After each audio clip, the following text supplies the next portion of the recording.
Happy Lord's Day everyone! Welcome po sa ating online worship celebration.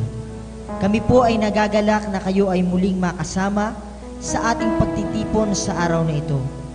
Tayo po ay magpasalamat at itaas natin ang pangalan ng Panginoon dahil siya ay mabuti at tapat sa ating mga buhay. Purihin po natin ang ating Diyos sa buhay.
Salamat, O Jesus, sa pag-ibig mo. Walang ibang nagmahal sa akin ng katulad mo. Salamat, salamat, O Jesus, sa pag-ibig mo. Ako'y magsasaya sa piling mo.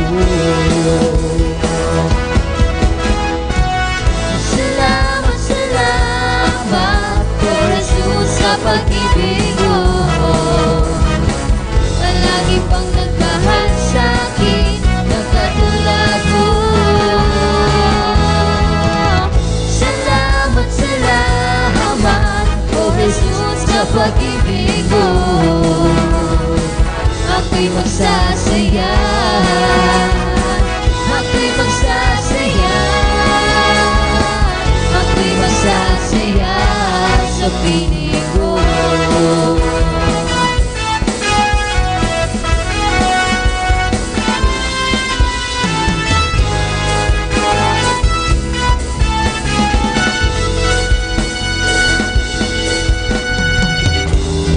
Sige po, patuloy nating papurihan ang ating Panginoon. Hallelujah! Palakpak natin ang ating mga kamay para sa ating Diyos na buhay.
sa'yo sa kasagaran ng kasiyahan. Tunay na nadarama, ikaw ang hinahanap ko sa buhay kong ito. Pag wala ka ay di makontento, di sumasamba sa'yo sa kasagaran ng kasiyahan. Tunay na nadarama ko.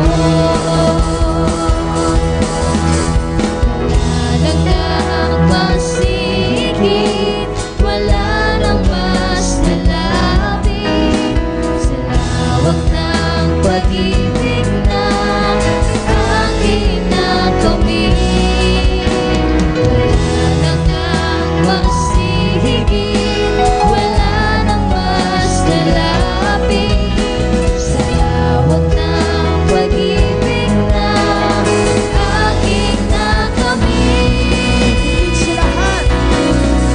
Higit sa lahat ang pag-ibig mo, labis ang pasasalamat ng puso ko. Higit sa lahat ang biyaya mo, napakaliwanag ng kinabukasan ko. Higit sa lahat ang pag-ibig mo, labis ang pasasalamat ng puso ko. Higit sa lahat ang biyaya mo, napakaliwanag ng kinabukasan ko. Napakaliwanag, napakaliwanag, napakaliwanag, napakaliwanag, napakaliwanag ng kinabukasan ko.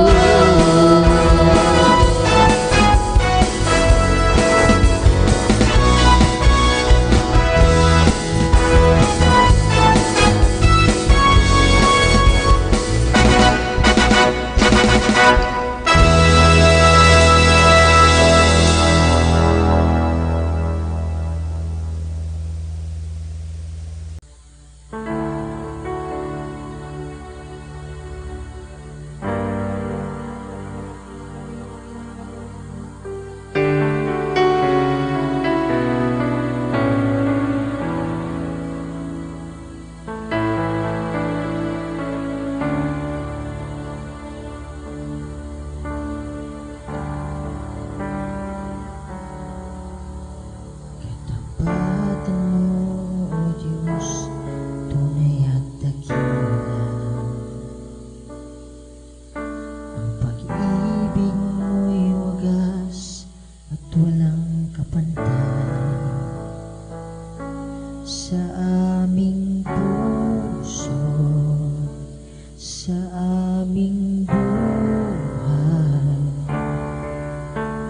papurit pagsambay iaalay. Bukas noon, ngayon at pagkailanman, luwalhatiin ka.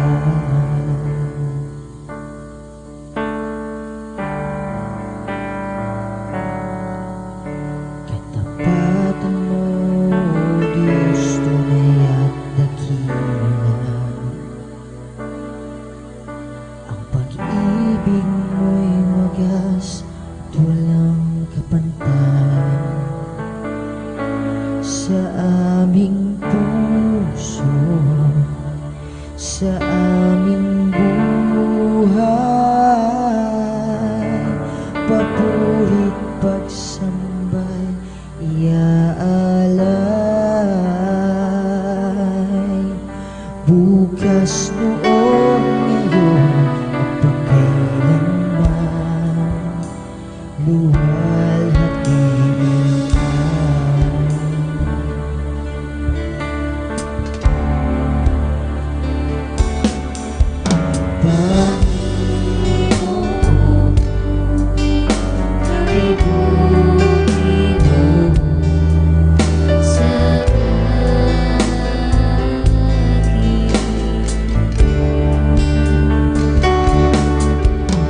Ikaw naman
Dumako naman po tayo sa komunyon. Sabi po sa unang Korinto, 11:28 hanggang 29, kaya't dapat siyasatin ng tao ang kanyang sarili bago siya kumain ng tinapay at uminom sa kopa. Sapagkat ang sino mang kumakain at uminom ng hindi kinikilala ang halaga ng katawan ng Panginoon ay kumakain at uminom ng kahatulan laban sa kanyang sarili. Sa bawat pagtanggap po natin ng Holy Communion, ay hindi lamang ito ginagawa ng basta-basta lamang. Kailangan muna nating siyasatin ang ating mga sarili kung karapat-dapat po ba tayong tumanggap nito. Humingi tayo ng kapatawaran sa ating Diyos at hayaan siyang linisin tayo sa ating mga karumihan upang maging kalugod-lugod tayo sa paningin ng Diyos sa pagtanggap natin ang komunyon na ito. Manalangin po tayo. Panginoong Hesus, na banal at makapangyarihan sa lahat, paghipo at pagpapagaling mo ang aming hinihiling. O Diyos, sa pagtanggap namin ng komunyon na ito, let the healing and comfort from the Holy Spirit ay maranasan namin sa mga oras na ito. In Jesus' name, Amen. Kainin po natin ang tinapay at inumin ang laman ng saro.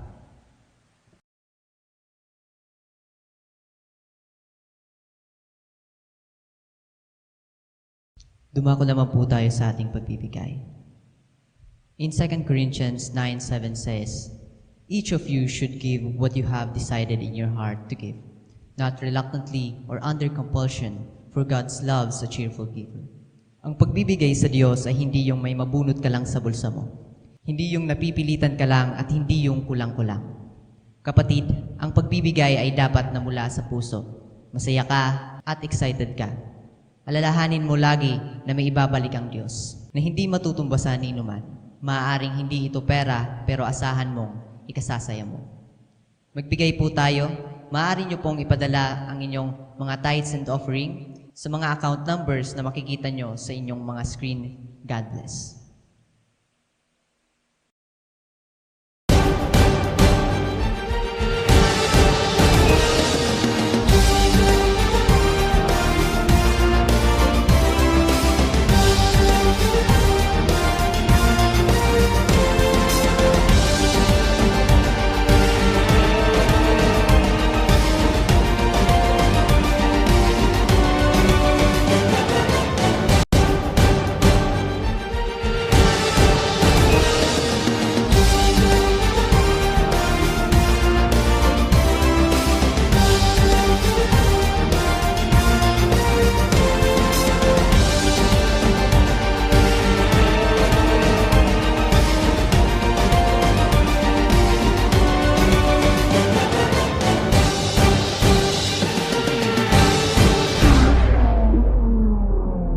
Happy Lord's Day po sa lahat ng mga disipulo ng Panginoon na kasama ko ngayong araw na ito, mga anak ng Diyos na nagmamahal kay Kristo.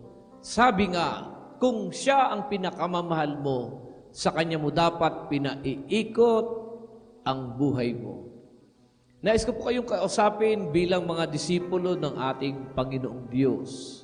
Mahalaga pong ating pag-usapan at ihanda mong yung sarili na tanggapin ang mga katotohanan ito dahil tayo po ay mga alagad ng ating Panginoong Hesukristo. My topic today is entitled, What Discipleship Involves? What Discipleship Involves? Nais ko pong magbasa ng Biblia at ito pong sabi, pinalapit ni Jesus ang mga tao at ang kanyang mga alagad at sinabi sa kanila, ang sino mang nagnanais sumunod sa akin ay kinakailangang itakwil niya ang kanyang sarili. Pasanin ang kanyang krus at sumunod sa akin. Ang sino mang nagnanais na magligtas ng kanyang buhay ay mawawalan nito. Ngunit ang mawala ng kanyang buhay alang-alang sa akin at sa magandang balita ay magkakamit nito. Sapagkat ano ba ang mapapala ng isang tao? Makamtan man niya ang buong daigdig, ngunit mapahamak naman ang kanyang sarili. Ano ba ang maibabayad ng isang tao para mabawi niya ang kanyang buhay? Kapag ikinahiya ninyo ako at ang aking mga salita sa harap ng mga taksil at makasalanang mga tao sa panahong ito, ikakaya rin kayo ng anak ng tao pagparito niya na taglay ang dakilang kapangyarihan ng kanyang ama at kasama ang mga banal na anghel. Ito po ay sa Marcos, Kabanatang 8, talatang 34 hanggang 38. A lot of people who profess to be Christians are just casual Christian. Maraming nagsasabi na sila ay Kristiyano, ay mga casual na mga Kristiyano. Ang ibig sabihin ng salitang casual ay occasional, coming at certain times, without regularity. They just come at a certain time, dumarating lang sa mga piling pagkakataon o oras. Kung nagustuhan lang, kung nasa mood lang, kung sinisipag lang, o inhihigusan. Casual means occasional, hindi regular. The antonym or the opposite of casual is committed. Ngayon, paano mo dinidescribe ang paglilingkod mo sa ating Panginoong Diyos? Casual o committed? Casual Christians look for convenience. Makada kun mayad ang panahon, kun wara kaulangan, kun inhihigusan, kung may blessing na tatanggapin, kun mayad ang pamati, kun may kaiba o kun may kaupod, kun conveniente sa pamati niya. The casual Christian's faith is driven by convenience. At kapag merong challenge o sakripisyo, ayaw na, aatras na. It fails when it is challenged. Kapag may mga sakripisyo o mga kapagalan, susuko na, aatras na, aayaw na.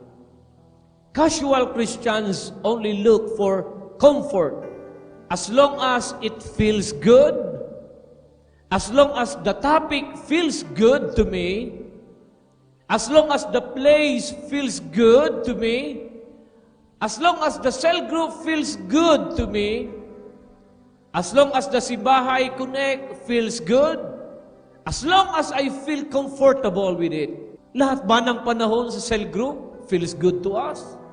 Lahat ba ng panahon sa Simbahay Connect feels good to us? Lahat ba ng panahon sa church feels good to us?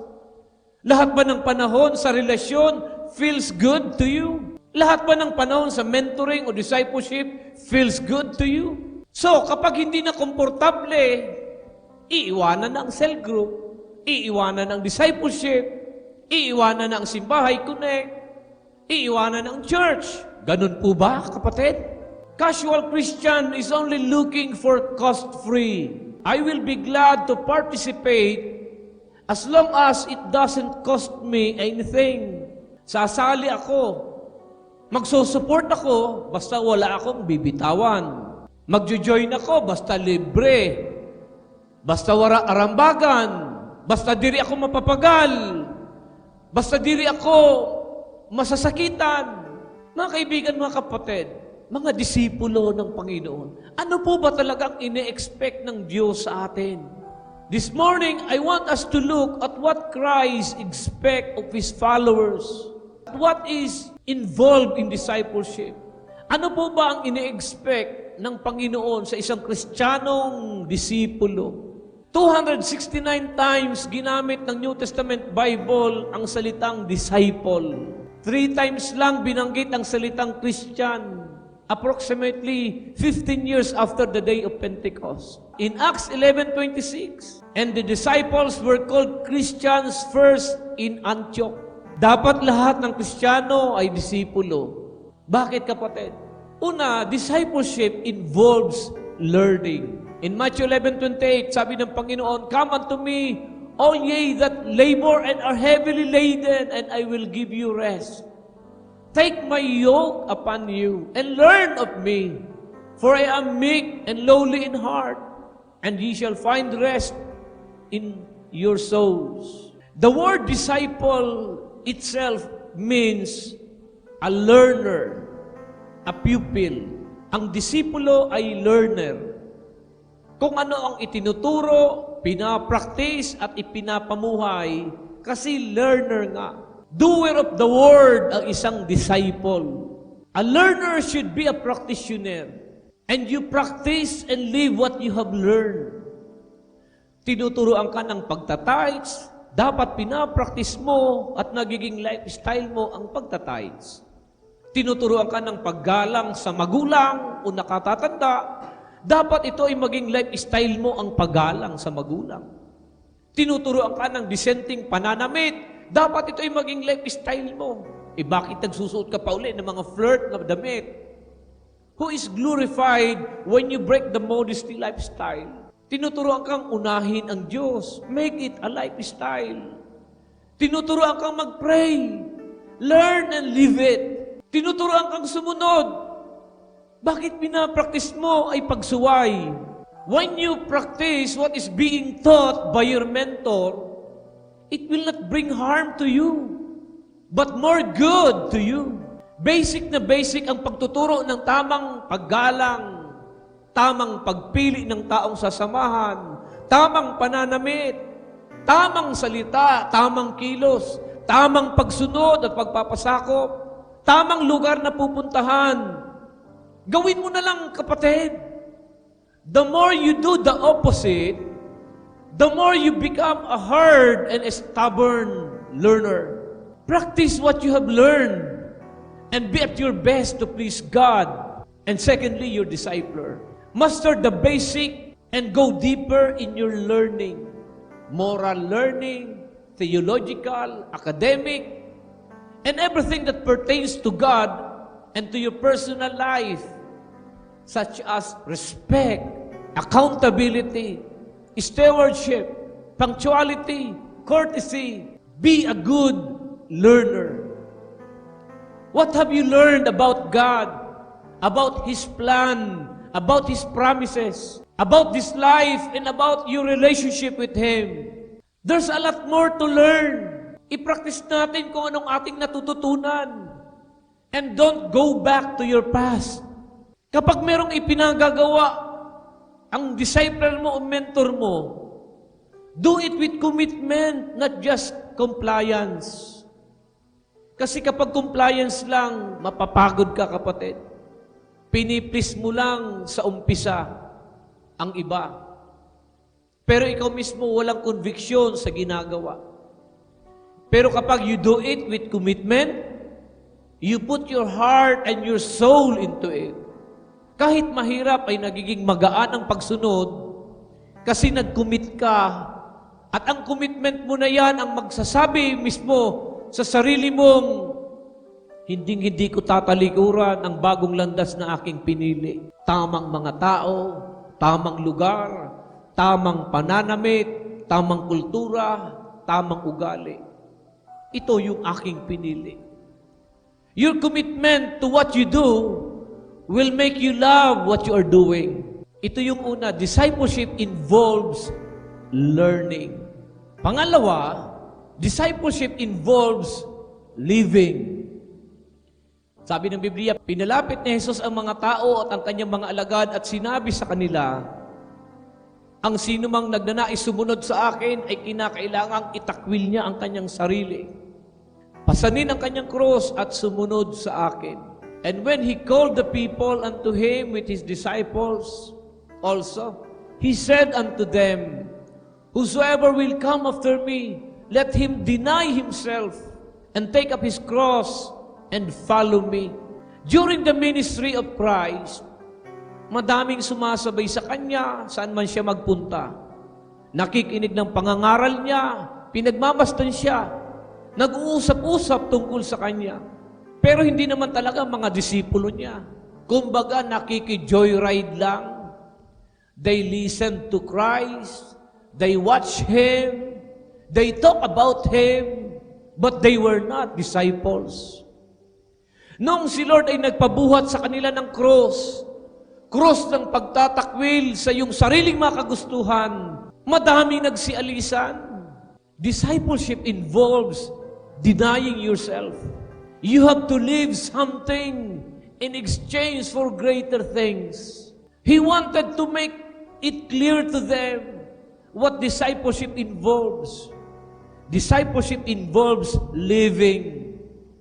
Leave wrong friends and welcome right and godly right friends. Leave flirting and welcome in your life a decent and respectable living. Leave your vices and welcome a life of righteousness and cleanliness. Leave that attitude of getting the world's attention, appreciation, na sikat ka, maganda ka, gwapo ka, magaling ka, at nais mong approve na approve ka sa mata ng iba. Nais mong makuha ang atensyon ng mundo. You get God's approval, yun ang mahalaga, kapatid. Huwag kang pauto sa flattery ng mundo. Leave the things that seeks self-glory. Welcome the things that gives glory to God. Ang sabi ni Apostol Pablo, ang mga magnanakaw ay huwag nang magnakaw. Ang mga sinungaling ay maging tapat.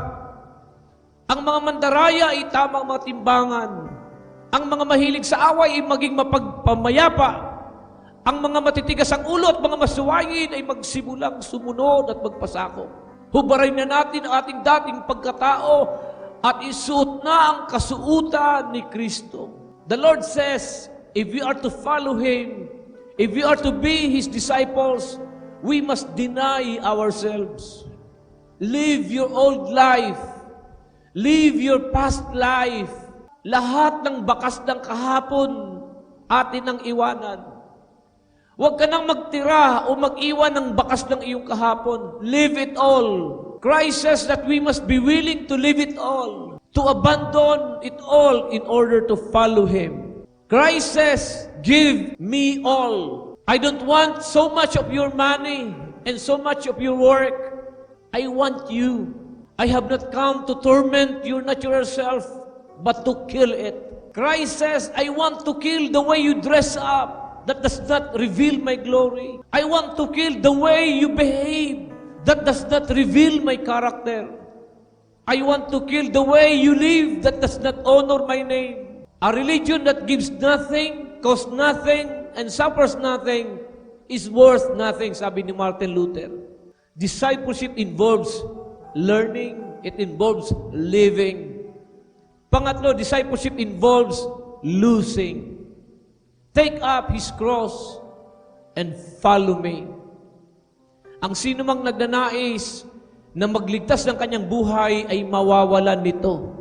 Ngunit ang mawalan ng kanyang buhay ay alang sa akin at sa magandang balita ay magkakamit nito. The key to understanding this is verse 35. For whosoever will save his life shall lose it. But whosoever shall lose his life for my sake and the gospel's, the same shall save it. Discipleship involves losing. Magpatalo ka sa Diyos para manalo ka. Magpatalo ka sa ating Panginoon para manalo ka. Magpaubaya, magparaya. Huwag mong ipagigit-gitan ang sarili mo pang ambisyon.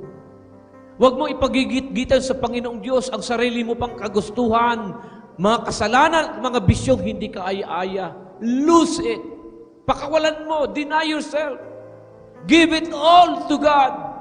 Isuko mo lahat sa ating Panginoon Diyos. Kahit sarili mong reputasyon, sarili mong pangalan na iniingatang dingal, yung ka-identity ng Panginoon ang dapat makita at mahayag.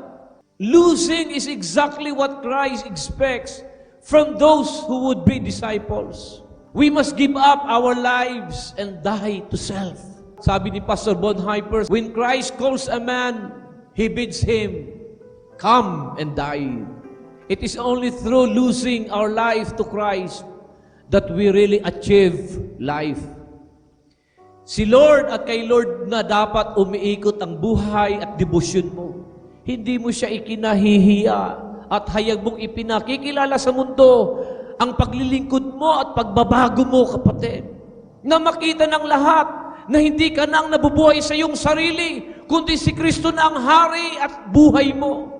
Discipleship involves losing your life to find it in the presence of Christ. Pangapat, discipleship involves leading. Minsan naglalakad si Jesus sa tabi ng lawa ng Galilea. Nakita niyang naghagis ng lambat sa lawa ang dalawang mangingisda. Si Simon na tinatawag ding Pedro at ang kapatid niyang si Andres. Sinabi ni Jesus sa kanila, "Sumunod kayo sa akin at gagawin ko kayong mga mangingisda ng mga tao." Mateo 4:18-19. In Matthew 4:19, and he said unto them, "Follow me, and I will make you fishers of men." Luke 5:20, "Fear not, from henceforth thou shalt catch me." Being a disciple involves leading others or bringing others to the feet of Christ. Notice the words of Christ to those original disciples. Sabi niya, "I will make you fishers of men." Mga kapatid, mga kaibigang narito, kapag disipulo ka ni Kristo, kailangang mamalakaya ka ng mga tao. If we are following Christ, then we should be fishing for men. Discipleship involves not only leading others to Christ, but involves leading by being a servant. Meron tayong misyon. Help someone to know Jesus and help someone to grow in Jesus. Itong ating misyon. Meron tayong paglilingkod. Misyon nating mag-akay ng iba palapit kay Kristo. Misyon nating alalayan silang lumago. Journey with them and serve them. Matthew 23:11, "But he that is greatest among you shall be your servant." Discipleship involves leading people to Christ. Ilang mahal sa buhay na ba ang naakay mo kay Kristo? Ilang kaibigan na ba ang naakay mo kay Kristo? Gawin mo ang mission mo. Lead others to Christ. Panglima, discipleship involves loving. In John 13:35, it says, "By this shall all men know that you are my disciples, if you have love one to another." Makikilala ng mundo na kayo nga'y mga alagad ko kung kayo ay nagmamahalan. Christ sets the standard by which we shall be identified. We shall be identified by our love for one another. Makikilala ng mundo na tayo mga alagad ni Kristo kung nagmamahalan tayo sa isa't isa, nagpapatawaran, nag-uunawaan, nagbibigayan. The greatest witness that we can show of the love of God is by loving each other. Makukumbisi natin ang mga tao sa labas na tayo mga tunay na disipulo kung sa loob mismo ng simbahan at pamilya mo ay pinapraktis mo ang pagmamahal ng Diyos sa kapwa mo Kristiyano. We are commanded to live in love, not in hate. I-practice mo ang pagpapatawad. I-practice mo ang pagpapasensya, ang pag-uunawaan sa isa't isa, ang pagtitimpe, ang pagpipigil sa sarili, ang pagpapakumbaba, ang pagtanggap. Learn to live even the unlovable Christian inside your family or the church. That is Christ-likeness. Sabi ng Panginoong Jesus, kung mamahalin mo lang ang taong nagmamahal din sa iyo, ano pa yung reward na inaasahan mo? Kahit mga hindi mananampalataya ay ginagawa din ito. Be filled with the love of Jesus. Gaya ng espongha. Kapag ang na-absorb ng espongha ay tubig, kahit saang anggulo mo, pindutin, pisilin, tubig ang lalabas.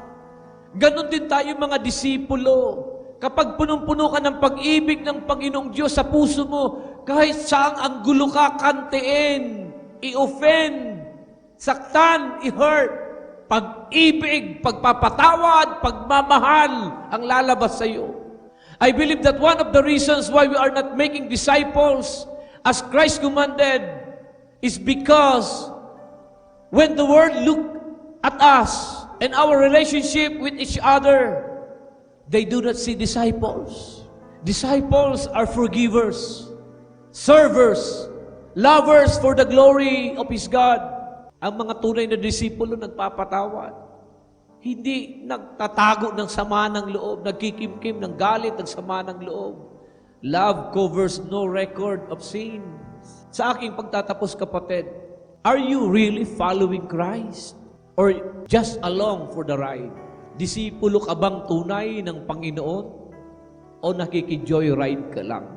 At the close of life, the question will not be, hindi yung kung gaano kadami ang iyong tinanggap, kundi kung gaano kadami ang iyong ibinigay. Hindi yung kung gaano kadami ang nakuha mo, kundi kung gaano kadami ang naisakripisyo mo. Hindi kung magkano yung naipon mo, kundi kung magkano ang naisakripisyo mo. Hindi kung gaano kadaming beses kang pinarangalan, kundi gaano kadaming beses kang naglingkod at nagpakumbaba. Maging tunay na disipulo ng ating Panginoon. Nagtatransform ang buhay. May patotoo, nagbabago, masunurin kay Kristo. Pagpalain po tayo ng ating Panginoon sa araw na ito. Magsitayo, ikasama kamay at ako'y nagdideklara. Ang kapayapaan ng Panginoon ay sumating lahat. Ang panatag na puso, ang matiwasay na pag-iisip, ang masayang kalooban at malakas na pangangatawan, ang pinagpalang buhay at kabuhayan ay dumalay sa iyo at sa iyong sambahayan. Pakaingatan ka ng Diyos sa isang buong lingkong darating at ang kapayapaan niya maghari sa atin. Tanggapin natin lahat ito sa pangalan ng Ama, ng Anak at ng Espiritu Santo. Lahat ay magsabi ng Amen. Happy Lord's Day! Happy Lord's Day!